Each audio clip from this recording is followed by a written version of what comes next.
Esta tremenda epístola fue escrita por Santiago o Jacobo, el hermano o medio hermano de nuestro Señor Jesucristo. Su énfasis no es doctrinal, sino lo práctico de la vida cristiana. Santiago, se pudiera decir, era esa clase de predicador, de maestro que prefería ser práctico, ir al grano, aplicar la doctrina, la enseñanza, más que enseñarla, hablar de lo práctico, lo que debes hacer por lo que dices creer.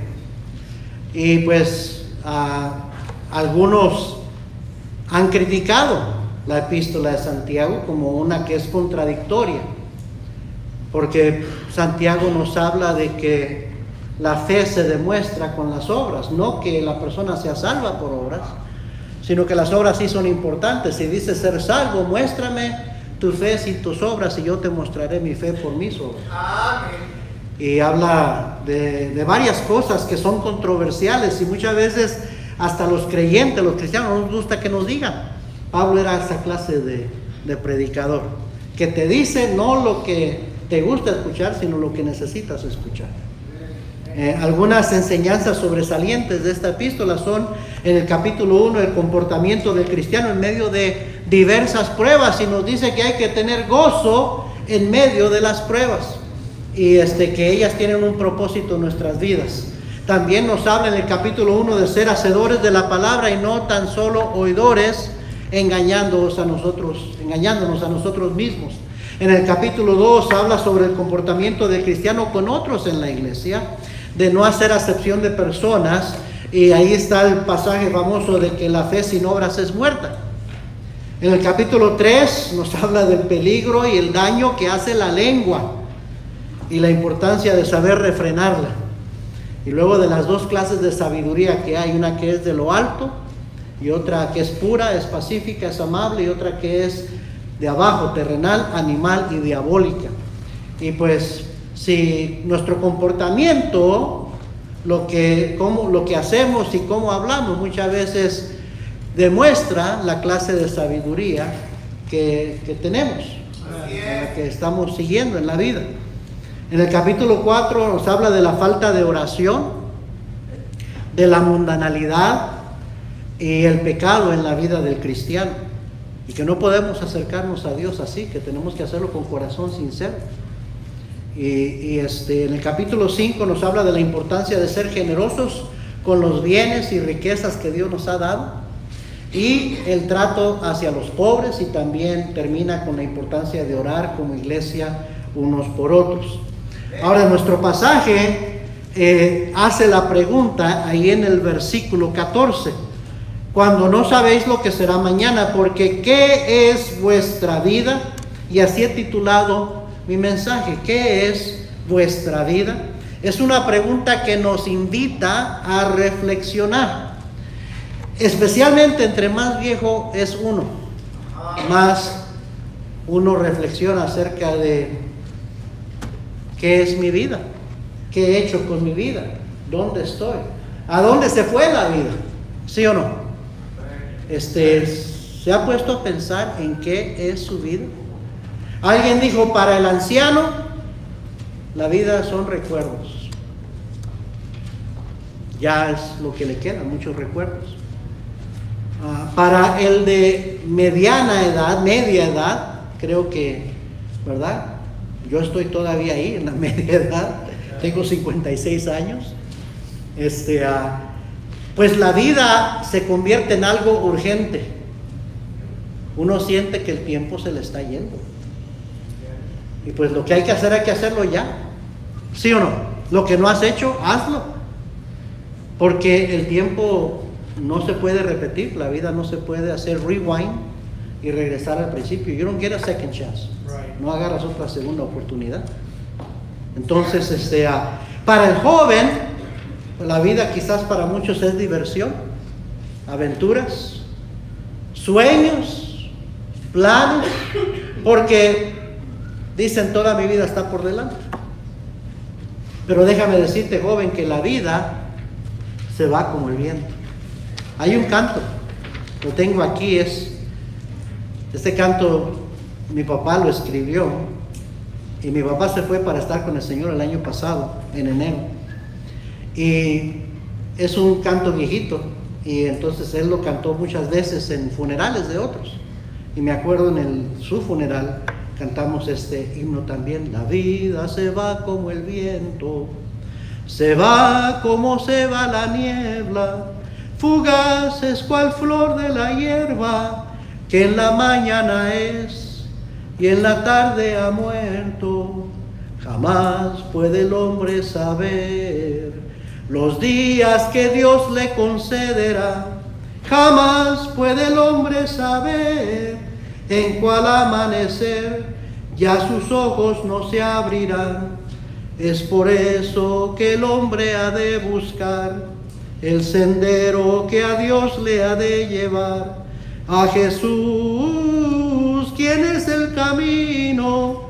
¿Quién es el camino, verdad y la vida eterna? La vida se va como el viento, bien rápido. En el libro de Eclesiastés somos recordados que la adolescencia y la juventud son vanidad. No que sean vanos esos años, pero que a veces no se aprovechan. A veces se utilizan equivocadamente. Déjame decirte, joven, la juventud no es para que la disfrutes. No tenemos nada en contra de que disfrutes tu juventud, que te alegres en tu juventud. Pero la juventud no es para disfrutarla, principalmente es para prepararte. Para prepararte para toda una vida de adulto. Porque la juventud, la adolescencia se van bien rápido. Entonces, ten la perspectiva correcta en la juventud. Por eso nos dice que por esa causa debes acordarte de tu Creador en los días de tu juventud, antes que vengan los días malos y lleguen los años de los cuales digas, no tengo en ellos contentamiento. Contentamiento es satisfacción. Muchas veces cuando no sabes aprovechar bien el tiempo, cuando lo malgastas, cuando cometes malas decisiones en un arranque, en puro sentimentalismo, emocionalismo, en pasión juvenil, después vas a tener muchos lamentos y no vas a hallar satisfacción en todo eso. Entonces dicen, busca a tu Creador en los días de tu juventud. Deja que Él escriba tu futuro. Deja que Él te guíe en la vida. Porque el lugar más seguro y de mayor bendición y más protegido es en el centro de la voluntad de Dios para tu vida. Ahorita estás joven y Dios quiere que ahorita que estás joven tu carácter sea moldeado y formado para que seas una persona con un corazón sensible y abierto para hacer su voluntad en el futuro, en tu vida, la cual está por delante. Se ha dicho que el carácter primeramente es lo que somos, no es la fachada que pones, sino que realmente eres cuando nadie te está mirando. Es lo que eres cuando vienen las pruebas, las dificultades, cuando está la presión, cuando te encuentras con el peer pressure, cuando te encuentras con tus amigos, o en un aprieto, en una contra la espada y la pared. Lo que dices, lo que haces, eso va a salir a relucir lo que es tu carácter. Y se ha dicho que el carácter es como el cemento. Cuando está blandito se puede moldear. Pero una vez que se endurece, una vez que ya está formado, solamente con un cincel, un taladro bien grande, fuerte, se tiene que quebrar. Y eso es lo que pasa con jóvenes que no buscan a Dios en su juventud, se hacen adultos, se van endureciendo, su carácter se forma de una manera, por un mal carácter, y después para cambiar Dios necesita quebrantar. Entonces, qué importante es que aproveches este tiempo para buscar y hacer la voluntad de Dios en tu vida. Algunas consideraciones en este pasaje. Lo primero que nos dice Santiago es que la vida es incierta. Porque dice, cuando no sabéis lo que será mañana, la vida es incierta. Mira Lucas capítulo 12, por favor, en sus Biblias. Lucas 12. El Señor Jesús enseñó esta parábola para ilustrarnos este hecho. Lucas capítulo 12, versículo 16. Lucas 12, versículo 16. También les refirió una parábola diciendo: la heredad de un hombre rico había producido mucho. Y él pensaba dentro de sí diciendo: ¿qué haré? Porque no tengo dónde guardar mis frutos. Y dijo: esto haré: derribaré mis graneros y los edificaré mayores, y allí guardaré todos mis frutos y mis bienes, y diré a mi alma, o sea, me diré a mí mismo: alma, muchos bienes tienes guardados para muchos, ¿qué dice? Años. Él pensaba: me quedan muchos años. Repósate, come, bebe, regocíjate. Pero Dios le dijo: necio, esta noche vienen a pedirte tu alma, y lo que has provisto, ¿de quién será? Así es el que hace para sí tesoro y no es rico para con Dios. Wow. Alguien dijo: la vida consiste de tiempo, talentos y tesoro. Las 3 T's: tiempo, talentos y tesoro. Y somos administradores del tiempo que Dios nos presta, de los talentos que Dios nos da y del tesoro que tenemos. Y muchos son pobres para con Dios. Le dan las sobras de su tiempo, les dan las sobras de sus talentos, o no le dan nada de sus talentos y no le dan nada de su tesoro. ¿Sí me está siguiendo? Y dice: no, dice, hay que ser rico para con Dios. Y no nada más está hablando del dinero, está hablando del tiempo y talento. Dios merece más de lo que le damos. ¿Está de acuerdo conmigo en eso? No necesitamos darle menos a Dios, necesitamos darle más a Dios. Y entre más pasa la vida y te estás haciendo viejo, más te estás dando cuenta de lo vana que es la vida, de lo fútil que es todo y lo rápido que se va todo.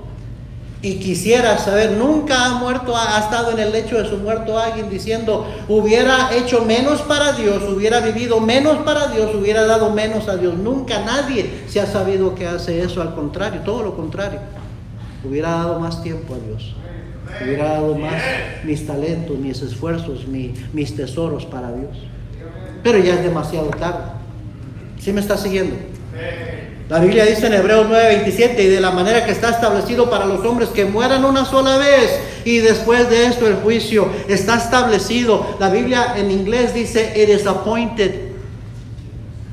Usted sabe lo que es la palabra appointment, ¿verdad?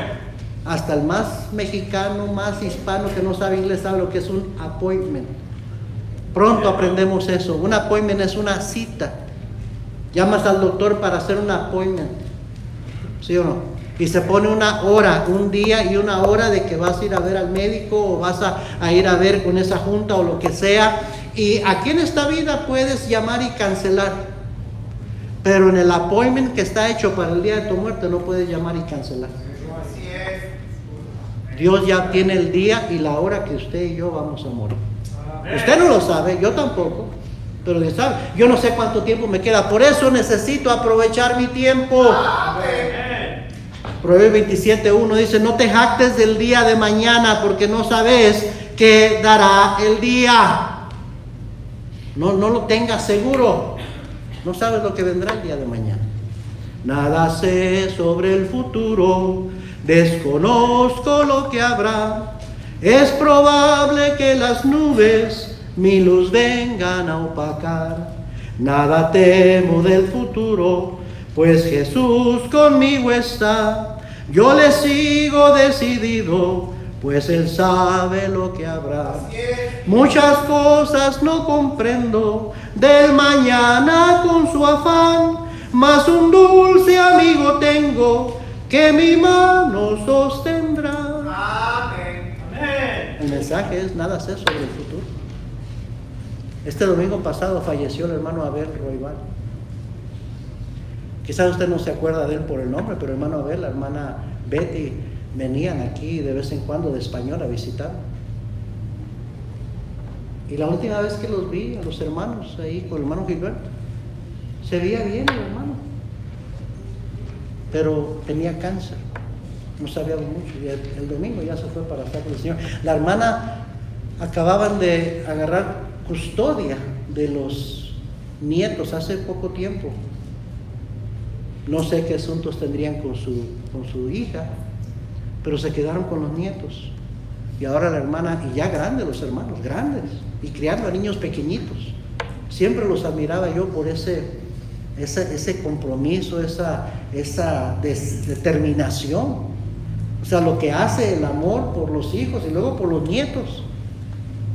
Y digo yo, los hermanos ya no están para estar criando a niños pequeños, pero ahí estaban varios. Y ahora el hermano ya se va y la hermana se queda solita. Oren por ella porque necesitan mucho nuestras oraciones para que Dios les dé fuerza, le dé su gracia para sobrellevar todas las cosas que vienen por delante de ella, como mamá y abuela de sus nietos. Otra vez siendo mamá. Qué cosas, ¿no? Pero ¿quién iba a decir? El hermano Abel se veía bien sano y ya está con el Señor.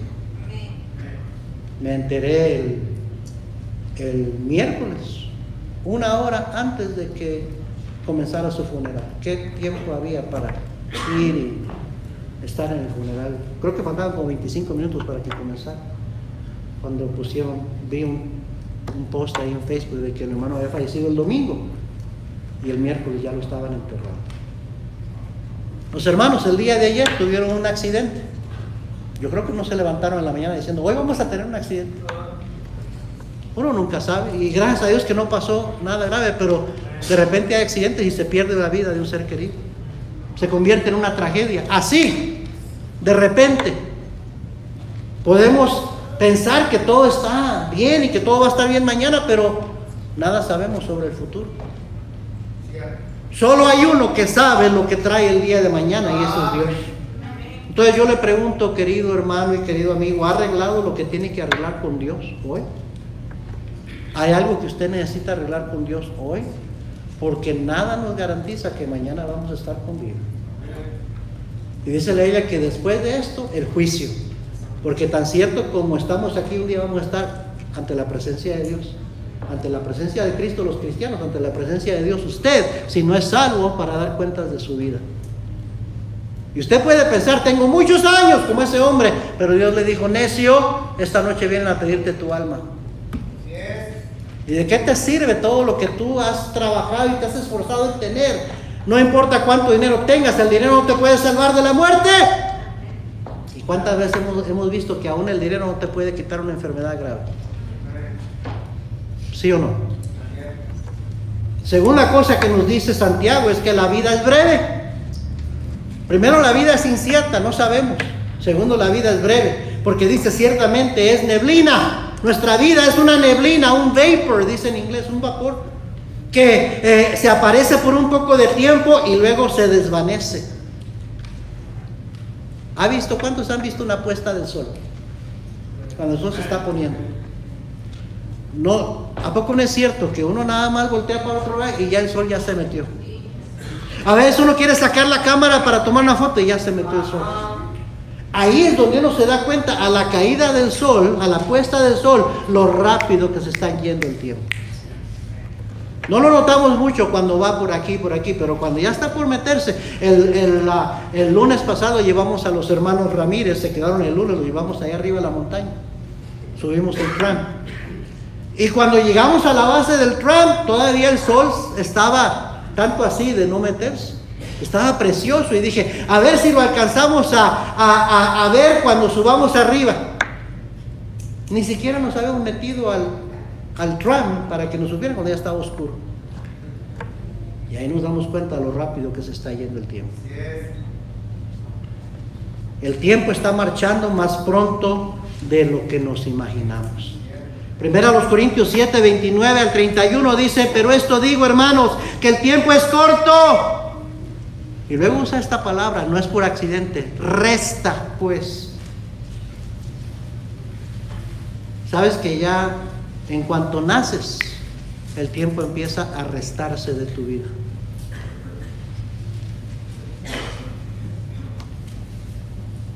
Por esto digo, hermanos, que el tiempo es corto. Resta pues que los que tienen esposa sean como si no la tuviesen, y los que lloran como si no llorasen, y los que se alegran como si no se alegrasen, y los que compran como si no poseyesen.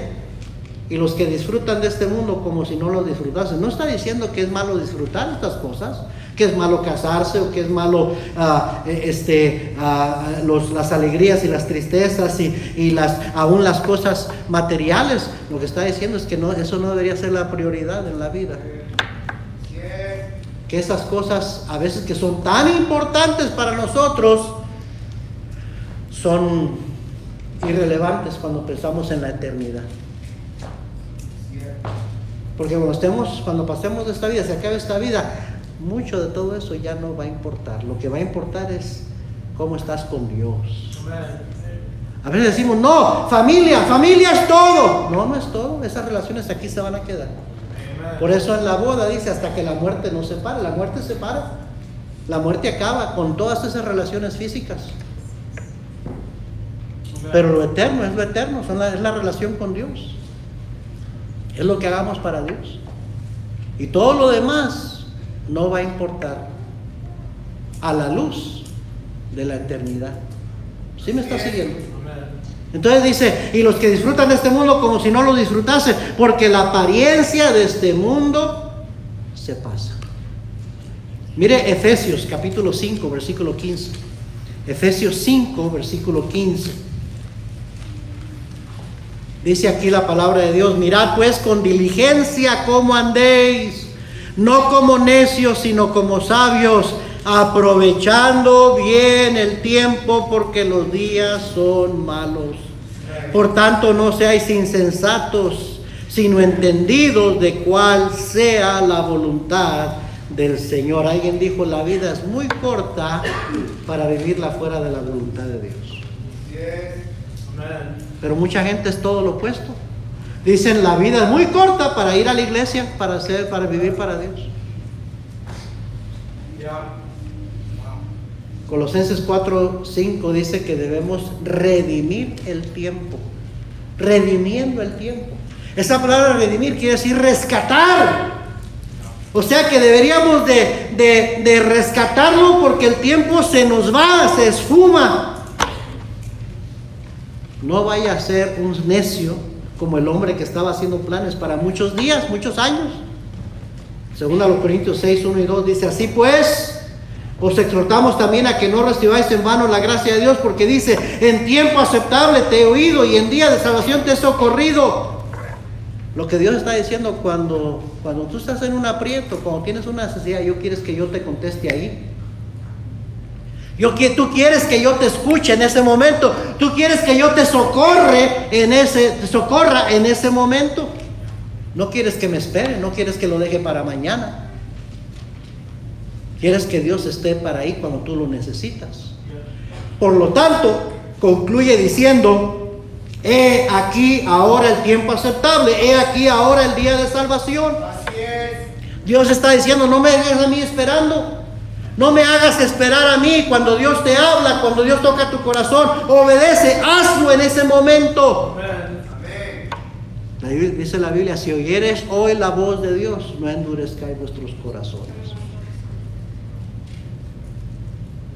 Número 3, Santiago nos dice que nuestra vida está en las manos de Dios.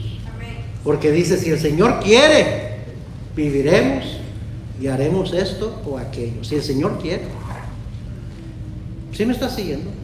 Un gran predicador dijo, o te pones en las manos de Dios o caes en las manos de Dios. Hay una gran diferencia. Muchos dejan a Dios esperando con la mano extendida y hasta que no caen en un serio problema, entonces ya caíste en las manos de Dios. ¡Ay, Diosito, ten misericordia de mí! Pero hay que ponerte en las manos de Dios. Así es. La verdad es que tenemos menos control de las cosas y circunstancias a nuestro alrededor de lo que nos imaginamos. Yo le pregunto, hermano, hermana, querido amigo, ¿está su vida en las manos de Dios? ¿Está tu alma en las manos de Dios? Jesús dijo, mis ovejas oyen mi voz y yo las conozco y me siguen y yo les doy vida eterna y no perecerán jamás, y nadie las arrebatará de la mano de mi Padre. Mi Padre, que es mayor que todos, me las dio y nadie las arrebatará de la mano de mi Padre. Yo y mi Padre uno somos. Si usted no le ha entregado su vida a Cristo, hágalo hoy. Pónganse en las manos de Dios. No espere a caer en las manos de Dios. Pónganse en las manos de Dios. Cristiano, ¿está su vida en el centro de la voluntad de Dios? Job, cuando de repente todo lo tenía, un día todo lo tenía, sus riquezas, su familia, su honor, hasta su salud, y de un día para otro perdió todo. Dijo: la mano del Todopoderoso ha sido contra mí. A veces el ser humano se siente tan potente. Yo puedo, mira lo que yo he hecho, yo tengo control, yo hago como a mí se me da la gana. Tu vida no es nada. Tú no tienes control de nada. Dios permitió, Dios no le quitó lo que Job tenía, Dios permitió que el diablo se lo arrebatara. Nada más Dios tuvo que darle permiso al diablo, a Satanás, para que arruinara a Job. Entonces, yo me he dado cuenta a través de los años que muy poca gente busca a Dios cuando todo va bien. Cuando ya finalmente se arriman, se acercan, es cuando ya les está yendo de la patada. Cuando ya tienen un problema que no encuentran solución. Y se dan cuenta que no tenías mucho control de tu vida como tú pensabas. Nehemías, un copero del rey, él que estaba en una tierra lejana, ¿qué podía hacer para cambiar las circunstancias de Jerusalén? Pero oyó que Jerusalén estaba en ruinas y le dolió en su corazón y se puso a orar y a ayunar, y va y se presenta al rey. El rey lo ve con la cara triste, le dice: ¿qué tienes? Y le suelta todo, ¿no? Y le dice que estaba quebrantado, dolido por cómo estaban su pueblo, la ciudad santa. Y el rey le da dinero, le da permiso para acá, le da dinero, le da trabajadores, le da todo lo que necesitaba para poder ir y reconstruir los muros de Jerusalén. Y Nehemías, cuando está contando a otros lo que pasó, le dice que todo lo que estaba pasando era según la benéfica mano de Dios sobre mí. Mira, Dios te puede quitar todo y Dios te puede bendecir como menos te imaginas. Porque la verdad es que nuestra vida está en las manos de Dios. Amén. ¿Se acuerdan de David, el rey David? Un momento en el pináculo del éxito, de triunfo, de victorias. Tenía paz con todos sus enemigos. Estaba gozando de tener el reino unido. Y tenía toda la gloria como rey, un hombre que estaba en el centro de la voluntad de Dios, era un hombre conforme al corazón de Dios, respetado, amado por el pueblo, pero un descuido, un día que hizo lo incorrecto y lo llevó a hacer otra cosa más incorrecta, y lo llevó a hacer otra cosa más incorrecta, y de repente pierde de estar en la voluntad de Dios. Y todo se le empieza a colapsar, todo se le empieza a venir abajo. Se le muere esa criatura que iba a nacer. Después parece que la maldición se asienta sobre su casa entera. Pierde a su familia, pierde a sus hijos. Vienen terribles problemas que nadie le desearía a nadie. Pierde su reino, pierde su dignidad. Al rato le están aventando tierra y maldiciéndolo. Así. No tenemos control de muchas cosas. Deberíamos de obedecer lo que dice la palabra de Dios en 1 de Pedro 5:6. Humillaos pues bajo la poderosa mano de Dios, para que Él os exalte cuando fuere tiempo. Precisamente porque nuestra vida está en las manos de Dios, deberíamos de humillarnos bajo la poderosa mano de Dios, porque Él es el que quita y Él es el que da. Él es el que humilla y Él es el que enaltece. Solo Él tiene control de nuestras vidas y del futuro. Cuarta cosa que nos enseña Santiago es que nuestra vida es para hacer la voluntad de Dios. Y por eso termina diciendo, en lo cual deberíais de decir, si el Señor quiere, viviremos y haremos esto o aquello. Ahora, hay una voluntad revelada de Dios, aquí está la voluntad revelada de Dios, y hay una voluntad no revelada de Dios. Por ejemplo, Dios aquí en la Biblia no te va a decir qué casa debes de comprar, en qué ciudad vas a vivir, en qué trabajo debes de trabajar, qué carrera debes de estudiar o con quién te debes de casar. No te va a decir el nombre de la persona. ¿Sí me estás siguiendo? Esa es la voluntad no revelada, que ciertamente es tan real como esta, porque Dios tiene una voluntad perfecta para cada uno de sus hijos. Pero una es revelada, la otra es no revelada. Muchos quieren saber la voluntad no revelada. ¿Qué voy a hacer con mi vida? ¿Qué debo de estudiar? ¿Con quién me debo de casar? ¿Qué trabajo? ¿Agarro ese trabajo o no? ¿Estudio esta carrera o no? ¿Debo de ir a tal lugar o no? Señor, dime, quiero saber tu voluntad. Pero déjame decirte, Dios nunca te va a enseñar su voluntad no revelada si tú no estás dispuesto a obedecer la voluntad que ya está revelada. Por ejemplo, en 2 de Pedro 3:9 dice la Biblia que Dios no quiere que ninguno perezca, sino que todos procedan al arrepentimiento. Ya sabemos que la voluntad de Dios es que usted, si está aquí y no ha aceptado a Cristo como su Salvador, si no es salvo, Dios es su voluntad que usted sea salvo. Ahí está clarito. Dios no quiere que ninguno perezca, sino que todos procedan al arrepentimiento. Dios quiere que usted sea salvo el día de hoy. En Marcos 16:15 al 16 dice la Biblia, id y predicad el evangelio a toda criatura. El que creyere en él, el que crea y sea bautizado, será salvo. El que no crea será condenado. En Mateo 28:19 dice, id y haced discípulos a todas las naciones, bautizándolos en el nombre del Padre, del Hijo y del Espíritu Santo, enseñándoles que guarden todas estas cosas que yo os he mandado.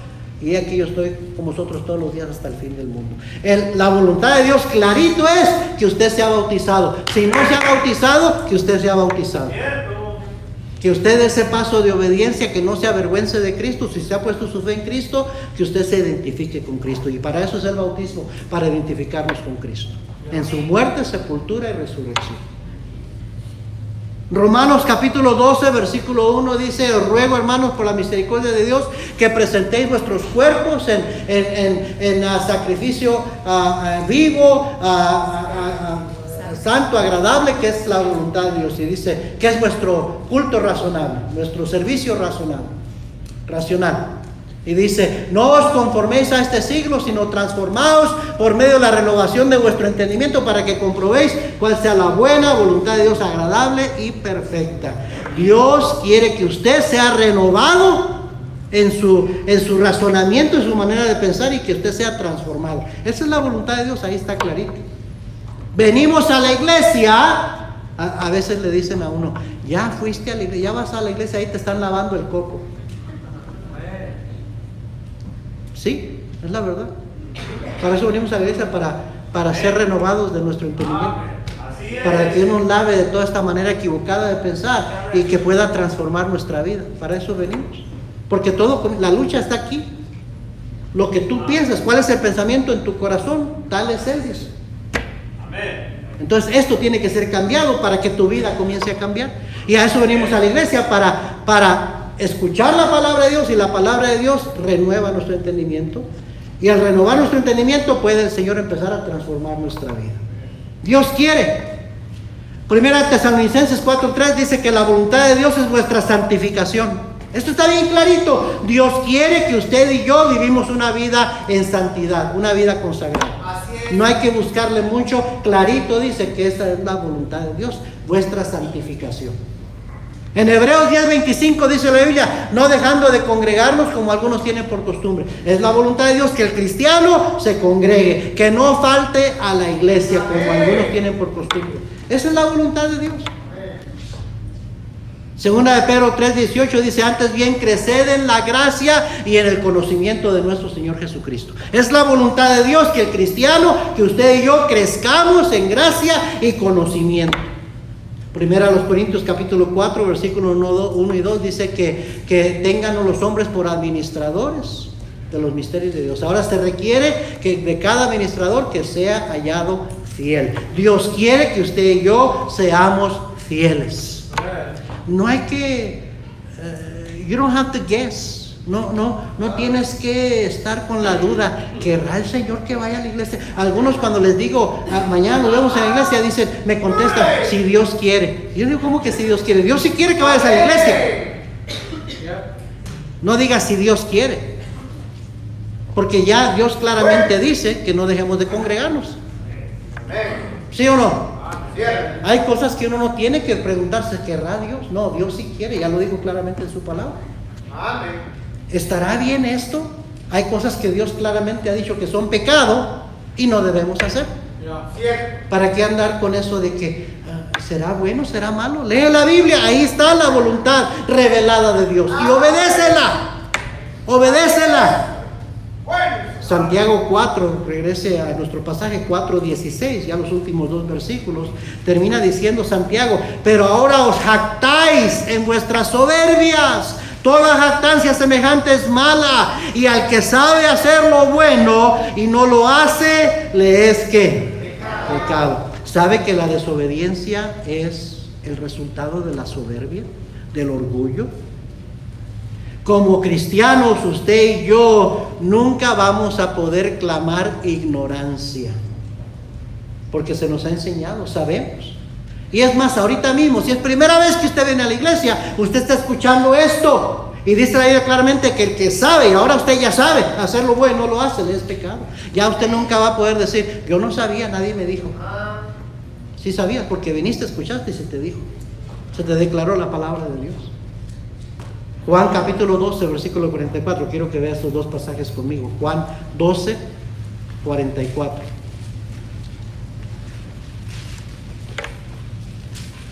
Algunos de ustedes deberían tomarse un double shot de espresso de Starbucks antes de venirse a la iglesia, porque vienen a dormirse. Vienes a dormirte a la iglesia, vas a salir igual que como entraste. Te hubieras quedado en casa en la cama. Si vienes a la iglesia, vienes para escuchar, para aprender. Juan capítulo 12, versículo 44. ¿Ya lo encontraron? Dice la palabra de Dios: Jesús clamó y dijo: el que cree en mí, no cree en mí, sino en el que me envió. Y el que me ve, ve al que me envió. Yo, la luz, he venido al mundo para que todo aquel que cree en mí no permanezca en tinieblas. Al que oye mis palabras, oiga esto, al que oye mis palabras y no las guarda, yo no le juzgo, porque no he venido a juzgar al mundo, sino a salvar al mundo. El que me rechaza y no recibe mis palabras, tiene quien le juzgue. La palabra que he hablado, ella le juzgará en el día postrero. Porque yo no he hablado por mi propia cuenta, el Padre que me envió, Él me dio mandamiento de lo que he de decir y de lo que he de hablar, y sé que su mandamiento es vida eterna. Así pues, lo que yo hablo, lo hablo como el Padre me lo ha dicho. ¿Se fijó? Si tú oyes la palabra de Dios y no la guardas, no la obedeces, esa misma palabra te va a juzgar en el día postrero, en el día del juicio. Dice la Biblia en Apocalipsis 20, 14 al 20, dice claramente que los libros serán abiertos.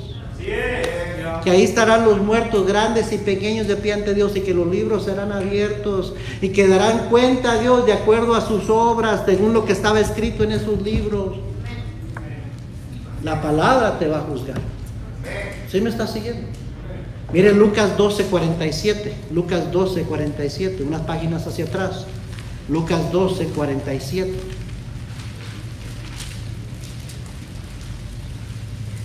Eso también es bien importante. Mire lo que dice Cristo: aquel siervo que, conociendo la voluntad de su Señor, no se preparó ni hizo conforme a su voluntad, recibirá muchos azotes.